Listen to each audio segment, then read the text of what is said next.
स्वागत है दोस्तों हमारे चैनल में जिसका नाम है फाइनल टिको। आज मैं आप लोगों के सामने एक ऐसा मिलिट्री जनरल के बारे में बात करने जा रहा हूँ जो इंग्लैंड का कुछ गिना चुना मिलिट्री जनरल में उसका नाम आता है, जिसे इंग्लैंड के लोग बहुत इज्जत की नजर से देखते हैं। जो एक बहुत फेमस और बहुत कामयाब मिलिट्री जनरल गुजरा था, लेकिन उतना ही बेकार प्राइम मिनिस्टर गुजरा था। लोग उसे एज ए प्राइम मिनिस्टर पसंद ना करते थे, लेकिन उसे एज ए मिलिट्री जनरल लोग बहुत उसे तारीफ करते थे, उसका वाहवाही करते थे। आज मैं आप लोगों के सामने Duke of Wellington, Lord Wellesley, जो इंडिया में जो लॉर्ड वेलेस्ली था, रिचर्ड वेलेस्ली जिसका असल नाम था, उसका छोटा भाई आर्थर वेलेस्ली, उसके बारे में आज मैं उसका बायोग्राफी को रिव्यू करूंगा। कमेंट सेक्शन में किसी ने डिमांड किया था कि आर्थर वेलेस्ली के ऊपर एक वीडियो लाने के लिए, तो आज मैं उसके ऊपर ला रहा हूँ। आर्थर वेलेस्ली ये इंडिया का जो वॉइसरॉय था, लॉर्ड वेलेस्ली जिसका नाम था रिचर्ड वेलेस्ली, उसी का ये छोटा भाई है आर्थर वेलेस्ली, जिसका टाइटल था ड्यूक ऑफ वेलिंगटन। और ये ड्यूक ऑफ वेलिंगटन ये पहला ड्यूक था वेलिंगटन का। तो आज हम लोग इसके बारे में जानेंगे, पढ़ेंगे कि आखिर कौन था,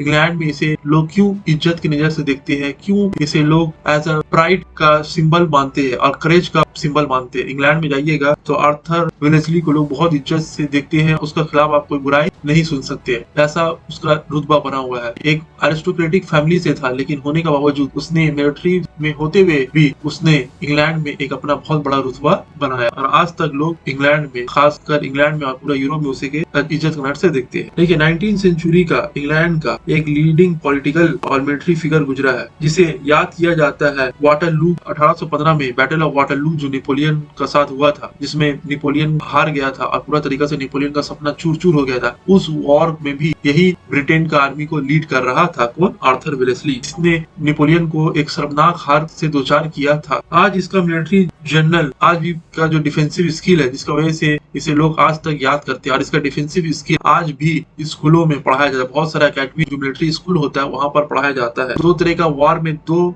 मुख्य आपका जाकर टेक्निक होता है लड़ने का। टेक्निक तो बहुत सारा होता है, लेकिन दो मेन चीज होता है, एक होता है ऑफेंसिव और एक होता है डिफेंसिव। ऑफेंसिव में होता है कि आप सामने से एनिमी के ऊपर अटैक कर रहे हैं, और डिफेंसिव में क्या हो रहा है, आप बच रहे हैं। तो ये बचते बचाते हुए दुश्मन को हरा देता था, इसके लिए ये बहुत फेमस था। तो इसका डिफेंसिव स्किल ही इतना इसका अच्छा था, जिसके कारण ये डिफेंसिव स्किल का कारण ये अपना कैजुअलिटीज बहुत कम होता था। जो भी आर्मी कोई लीड करता था उसका कैजुअलिटीज बहुत कम होता था, और इसका जो अपोनेंट होता था उसका कैजुअलिटीज ज्यादा होता था। तो सब हम लोग अभी पढ़ेंगे इसका क्या क्या टेक्निक था, और इसका जिंदगी के बारे में हम लोग पढ़ते हैं। देखिए इसका जन्म 1 मई 1769 डबलिन आयरलैंड में हुआ था। ये एक एरिस्टोक्रेटिक एंग्लो इंग्लिश फैमिली में इसका जन्म हुआ था, और इसका जो फादर था फर्स्ट अर्ल ऑफ मॉरिंगटन था, और ये अपना फैमिली में पांचवा बेटा था, यानी कि ये इसका बाप का और 4 बच्चा था जो लड़का था, और ये 5वां बेटा था। शुरुआती में तो ये एरिस्टोक्रेटिक फैमिली से बिलोंग करता था, अच्छा स्कूल में पढ़ा। 1781 में जब वो 12 साल का था, उसे इटॉन में एक स्कूल है, अच्छा स्कूल है, वहाँ भेजा गया। लेकिन उसी साल उसका बाप का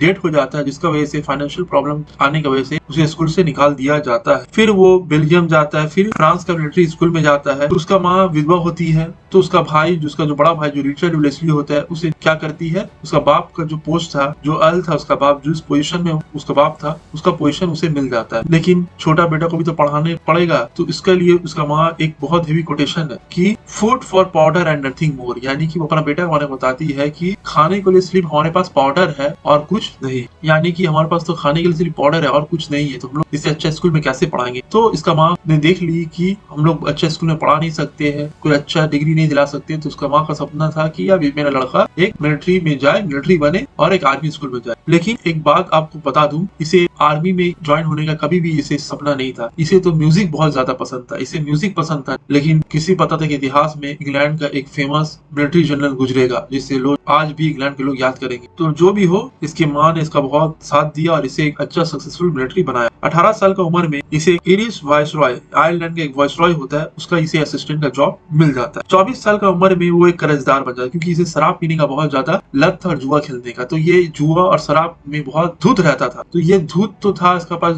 पैसा नहीं था जेब में, लेकिन इसे एक लड़की से प्यार हो गया था जिसका नाम था कैथरीन पैकेनहैम। लेकिन ये नशेड़ी था, भले ही सोल्जर था, लेकिन इसका नशे के कारण और इसका जेब में जुआ के कारण इसका जेब में कोई पैसा नहीं होता था। तो ये जो लड़की थी कैथरीन, ये उसे रिजेक्ट कर देती है। लेकिन 10 साल बाद जब ये आर्थर वेलेस्ली जो है, जब ये एक ऊंचा कद का इंसान बन जाता है, जब पूरा लोग इंग्लैंड में इसको जानने लगते हैं, इंडिया से जब वापस आता है तो एक सक्सेसफुल मिलिट्री जनरल के रूप में वापस आता है, तब जाके ये लड़की उसका प्रपोजल को एक्सेप्ट कर लेती है। लेकिन पहले स्टांस में इसे रिजेक्ट कर देती है, क्योंकि तब ये उतना फेमस नहीं नहीं था। लेकिन जब इस लड़की ने इसे छोड़ दिया तो बहुत इसका दिल हर्ट हो गया कि किस तरीके से उसका प्यार ने उसे धोखा दे दिया, उसे रिजेक्ट कर दिया। तो वो क्या किया, अपना जो नशा था, जुआ खेलने का, शराब पीने का, उसे त्याग दिया और अपना मिलिट्री करियर में फोकस दिया। और यहाँ से इसका लाइफ में बहुत बड़ा चेंजेस देखने हमको मिलता है। हमें सबसे इम्पोर्टेंट चीज, इसका मिलिट्री करियर चमकता है जब वो इंडिया में आता है। 1798 में आपको पता ही है, जब मैं इंडियन हिस्ट्री बताऊंगा तो बताऊंगा कि रिचर्ड वेलेस्ली जिसका बड़ा भाई था, ये इंडिया का गवर्नर जनरल बन जाता है। और जो रिचर्ड वेलेस्ली है, इसे बोला जाता है इसने सबसे ज्यादा एक्सपेंशन किया था ब्रिटिश इंडिया का। इंडिया में ब्रिटिशर्स लोग का एम्पायर को सबसे ज्यादा बढ़ाने में रिचर्ड वेलेस्ली का ही नाम था, उसके बाद डलहौजी का था। लेकिन सबसे ज्यादा इंडिया में अगर कोई ब्रिटिशर्स लोग का कोई सबसे ज्यादा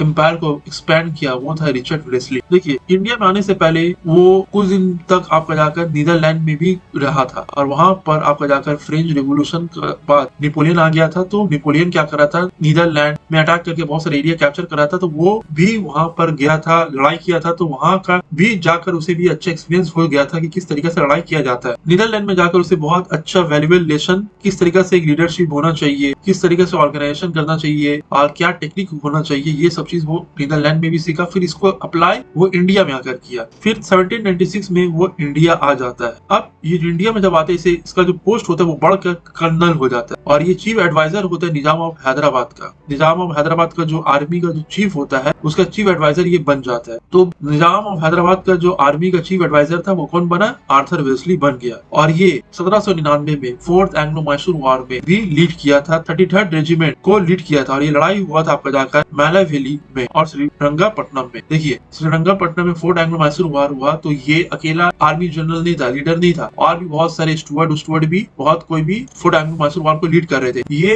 एक टुकड़ी का 33rd रेजिमेंट जो था, उसका ये लीडर था। तो पूरा थर्ड एंग्लो मैसूर वॉर को लीड नहीं किया था, इसमें और भी कोई था, लेकिन इसका बहुत इंपॉर्टेंट रोल था और 33rd रेजिमेंट जो था उसे ये लीड कर रहा था। तो बोला जाता है कि जब वो इंडिया में लड़ाई कर रहा था तो इंडिया में बहुत उसे टेक्निक सीखने को मिला कि एक बार जब फोर्थ एंग्लो मैसूर वॉर का ही बात है, जब वो आ रहा था तो श्रीरंगापट्टनम में अटैक करने से पहले एक गांव पड़ता था, वो गांव डिफेंस कर रहा था श्रीरंगापट्टनम को, यानी कि टीपू सुल्तान का कैपिटल को सब बचाने के लिए एक गांव था जहां पर पूरा तोपखाना था, जो क्या कर रहा था, जो भी ब्रिटिशर्स का आर्मी घुस रहा है उसे अटैक कर रहा था। तो ये गांव को जीतना बहुत जरूरी था। तो आर्थर वेलेस्ली ने सोचा कि हम लोग रात के टाइम में इसमें अटैक करेंगे और हम लोग हरा देंगे, क्योंकि उसे पता था कि इंडियन लोग रात को लड़ाई नहीं करते। तो वो इसका फायदा उठाते हुए रात को अटैक तो किया, लेकिन टीपू सुल्तान का जो आर्मी था वो लोग पूरा चौकन्ना था और इसे पूरा तरीका से हरा देता है। और इस लड़ाई में इसका पांव में घुटना में गोली भी लग जाता है। तो इससे वो सबक सीखता है कि अपने दुश्मन को कभी भी कम आंकना नहीं चाहिए। तो उसके बाद फिर ये हराता है, जब बाहर से सपोर्ट मिलता है, फिर ये लोग श्रीरंगापट्टनम में आगे बढ़ता है और यहाँ पर लड़ाई का टेक्निक सीखता है। और जब फोर्थ एंग्लो मैसूर वॉर में जब टीपू सुल्तान का डेथ हो जाता है, यही वो शख्स होता है जो जाके कंफर्म करता है टीपू सुल्तान मारा गया है। यहाँ से इंडिया में जो भी टेक्निक वो सीखा, जो भी मिलिट्री डिसिप्लिन, मिलिट्री टैक्टिक सीखा, वो इसने उसका भरपूर इस्तेमाल कहाँ पर किया, जब पेनिनसुलर वॉर चल रहा था यूरोप में, वहां पर ये इसका इस्तेमाल किया। पेनिनसुलर वॉर बोला जा रहा है जब फ्रांस जब पोर्तुगाल और स्पेन को कैप्चर कर लिया था, वहां पर ब्रिटेन ने लड़ाई लड़ा था, इसी को पेनिनसुलर वॉर कहा गया है। तो जब इंडिया में रहकर उसने क्या क्या चीज सीखा, डिसिप्लिन सीखा, डिप्लोमेसी सीखा, क्योंकि यहाँ पर आकर किस तरीके से ब्रिटिशर्स लोग अलाई बना रहे थे, और खासकर समझिए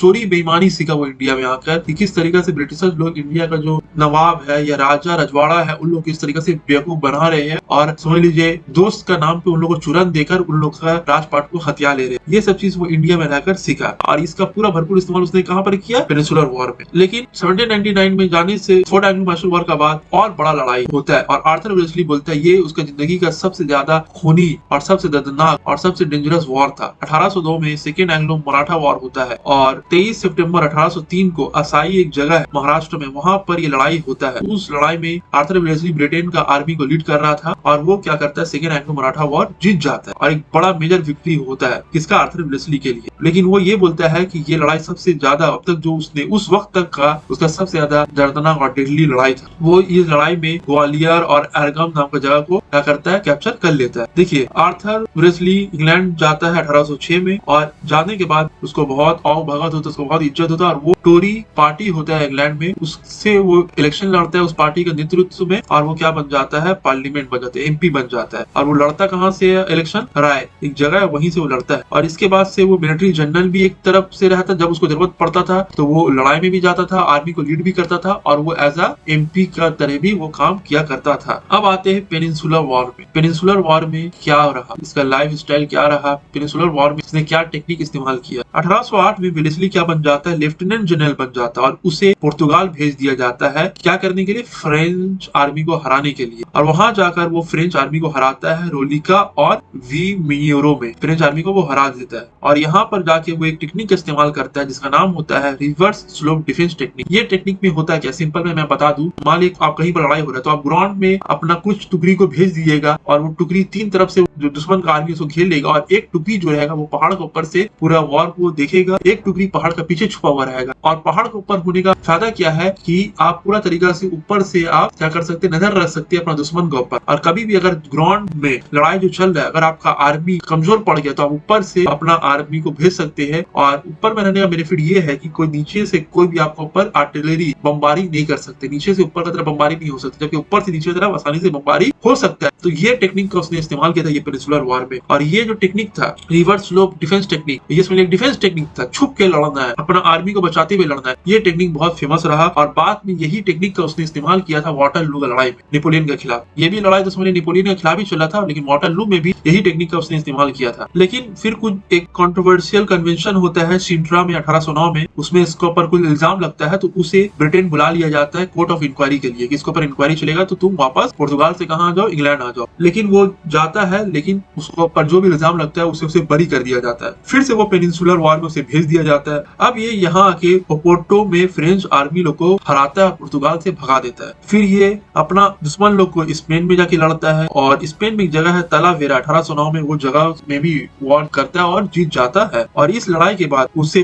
पियरेज का उपाधि मिल जाता है। लेकिन होता क्या है, फ्रेंच आर्मी का जब सपोर्ट आता है वापस से तो इसे वापस क्या करना पड़ता है, पीछे हटना पड़ता है। फिर वो क्या होता है, स्पेन से पुर्तगाल चला आता है। फिर 1810 में ये एक नया टेक्निक इस्तेमाल करता है, इसका नाम होता है विस्कॉन्ट वेलिंगटन। ये इसमें क्या करता है, इस टेक्निक से क्या करता है, दुश्मन का आर्मी को आगे बढ़ने से पहले ही रोक दो, यानी कि दुश्मन क्या तुम्हारे ऊपर अटैक करे तुम आगे बढ़ के पहले ही जाके अटैक कर दो। ऐसा टेक्निक का वो इस्तेमाल करता है और वो आगे बढ़ के अटैक कर देता है किसके ऊपर, फ्रेंच आर्मी लोगों के ऊपर। तो इस लड़ाई के बाद मार्च 1811 में फ्रांस क्या करता है, स्पेन से भी विड्रॉ कर लेता है अपना आर्मी को। फिर उसके बाद वेलिंगटन जो होता है अल्मीडा जाता है। फिर वो फ्रेंच आर्मी लोग को फ्यूंटस डे ओंटोरो में मई में हराता है। फिर जनवरी 1812 में ये सिउडाड रोड्रिगो में जाता है और वहां जाकर उसे क्या मिलता है, अर्डम का उपाधि मिलता है। फिर 22 जुलाई 1812 में उसे एक बहुत बड़ा जीत मिलता है सलामैंका में। और यहाँ पर उस बैटल ऑफ सलामैंका में उसने क्या टेक्निक इस्तेमाल किया था, ऑफेंसिव टेक्निक इस्तेमाल किया था, लेकिन पहले बढ़ के अटैक करो। और यहाँ पर उसे ऑफेंसिव जनरल का उपाधि मिल जाता है। फिर वो उसके बाद सैंट सेबेस्टियन को कैप्चर करता है और फिर इस तरीके से वो क्या करता है, फ्रांस को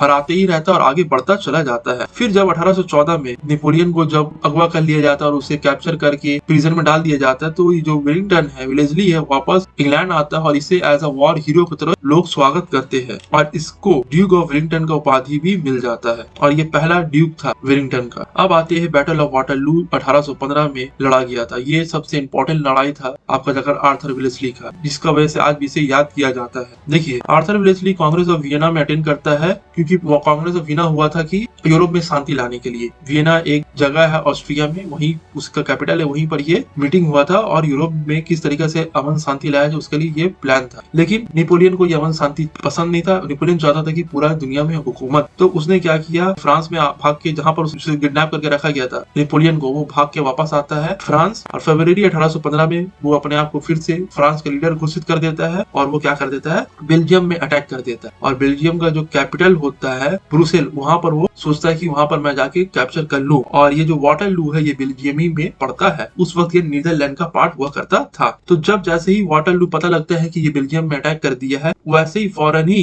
वेलेस्ली को क्या होता है, आपका जाकर मिलिट्री का कमांड सौंप दिया जाता है और बोला जाता है कि आप जाइए वाटरलू और जाकर हराइए। और इस लड़ाई में ब्रिटेन अकेला नहीं था, इसका साथ बहुत कुछ साथी थे, जर्मन लोग भी थे, डच भी थे और बेल्जियन क्रूज भी ब्रिटिशर्स लोग का मदद कर रहा था। तो इन लोग मिलके और प्रूशियन लोग भी मिलके, प्रूशियन लोग जो खासकर जो जर्मन है, उस वक्त जर्मनी नाम कोई कंट्री नहीं था, प्रूशियन लोग थे, वही लोग बाद में जर्मनी बनाते हैं, उन लोग ने मिलके अटैक करते हैं। 16 जून 1815 में इन लोग एक सरप्राइज अटैक करते हैं क्वार्टरे ब्रास में। फिर 2 दिन बाद वेलिंगटन जो वेलेस्ली होता है वो वाटरलू में नेपोलियन से उसका आमना सामना होता है। 18 जून 1815 ये दिन बैटल ऑफ वाटरलू का सबसे खूनी दिन था, लेकिन प्रूशियन लोगों की मदद से वेलिंगटन होता है जीत जाता है और एक विक्टोरियस बन के उभरता है। और इस बैटल के बाद जो फ्रांस का जो डोमिनेंस है वो यूरोप पे खत्म हो जाता है और साथ ही साथ जो नेपोलियन का सपना होता है पूरा यूरोप का एम्परर बनने का, वो भी सपना चूर हो जाता है। इस बैटल के बाद जहाँ पर नेपोलियन का सपना चूर होता है, वहीं पर इतिहास में एक नया चैप्टर जुड़ जाता है आर्थर ऑफ वेलेस्ली के नाम से, जो आने वाले दिन में यूरोप में हमेशा लिया जाएगा और आज तक इसका मिलिट्री टैक्टिक को पढ़ाया जाता है। अब आते हैं उसका कुछ लास्ट ईयर में।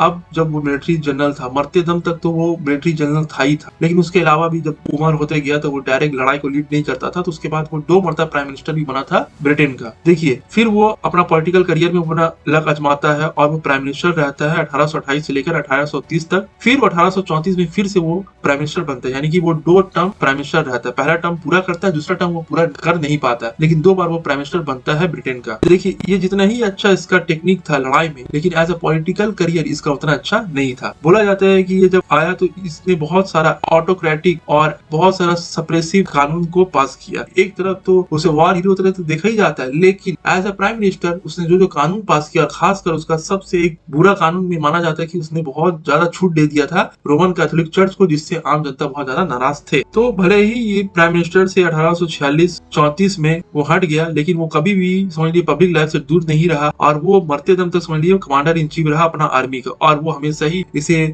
आर्मी का आपका जाकर मीटिंग में बुलाया जाता था, किस तरीके से आर्मी को रिफॉर्म करना है, ये हमेशा ही अपना ज्ञान देता ही रहता था। 14 सितंबर 1815 को हार्ट में स्ट्रोक होता है और वो मर जाता है। और जब वो मरता है तो जो उस वक्त की जो क्वीन विक्टोरिया होती है उसे याद करते हुए बोलती है, the greatest man this country ever produce. तो जब ये मर जाता है तो इसे स्टेट फ्यूनरल मिलता है लंदन में और इसे सेंट पॉल्स कैथेड्रल में दफना दिया जाता है। इसके बगल में एक और ब्रिटेन वॉर हीरो, एक मिलिट्री हीरो उस वक्त का लॉर्ड होराटियो नेल्सन नाम सुने होंगे, उसका बगल में ही इसे दफना दिया जाता है। और एक बात बताना भूल गया हूँ, जब वाटरलू का जंग के बाद वापस जब आया था इसे 400,000 यानी कि 4 लाख पाउंड का इसे इनाम भी मिला था। तो ये उसके बारे में कुछ इंपॉर्टेंट तथ्य था जो मुझे लगा बता दिया। जिसने भी ये कमेंट किया था वो वीडियो देख सकते हैं। और ज्यादा से ज्यादा आप लोग को भी अगर किसी के बारे में कोई टॉपिक चाहिए तो नीचे कमेंट सेक्शन में बता सकते हैं, मैं उसके ऊपर भी वीडियो लेकर आ जाऊंगा। दोस्तों, मेरा चैनल को ज्यादा से सब्सक्राइब कर दिए, शेयर कर दीजिए। Thanks for watching friends.